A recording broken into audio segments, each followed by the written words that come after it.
Well, it is, of course, Friday, and so it's time to take a look at some weekend entertainment options. That's if you have the time and you're not too busy running around trying to check everything off your holiday to-do list. I know I'm in that boat.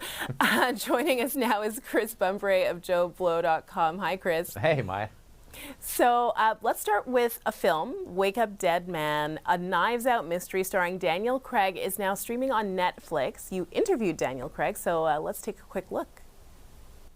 Each time we come back to this, we talk about. I speak to Ryan. I just say, we have to remain in the reality of this. It can't become a pastiche of itself. And that I think, we both of us are sort of just so. Getting it right is the kind of the bottom line. So.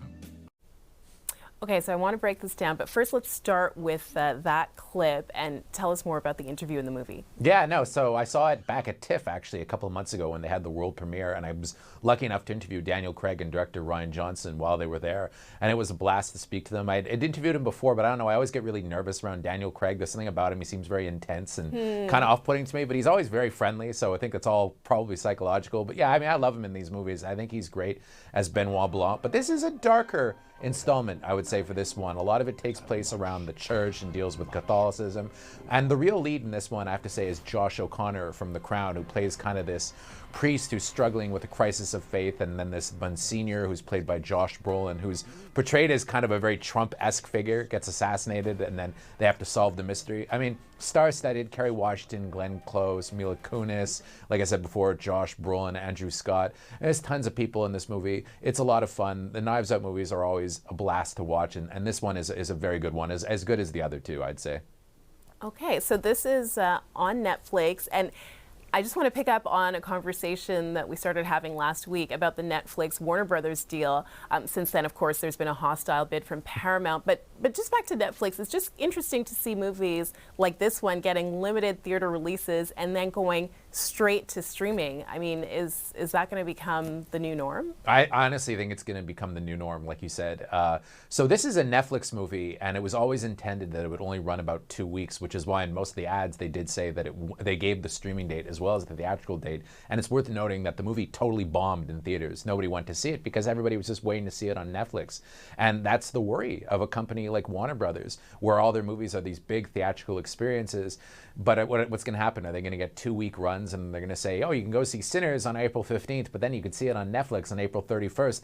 Who's going to go see it in theaters? Everybody's just going to wait, right? They're going to wait until it plays at home and you can watch it for free.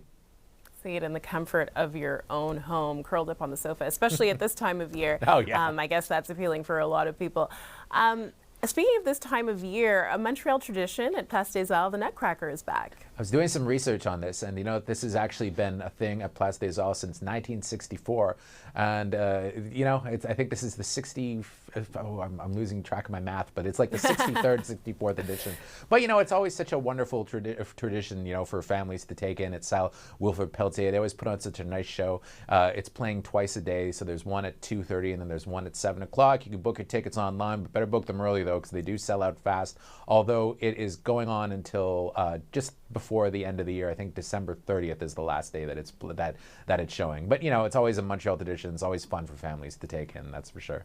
All right, very quickly before we wrap up, we only have about 30 seconds. I mentioned holiday shopping. For people who do have some shopping to do and want to support local artisans, there's an option to consider this weekend. The Salade Métier d'Art. It's at Palais de Congrès. It goes until the 22nd of December. And yeah, you can buy all kinds of stuff, arts, crafts, clothing, all made by local Quebec artisans. Like I've said before, in a year with tariffs, it's an important year to kind of to support, local artists. And I think that this is a great opportunity. And they always have a lot of amazing stuff too.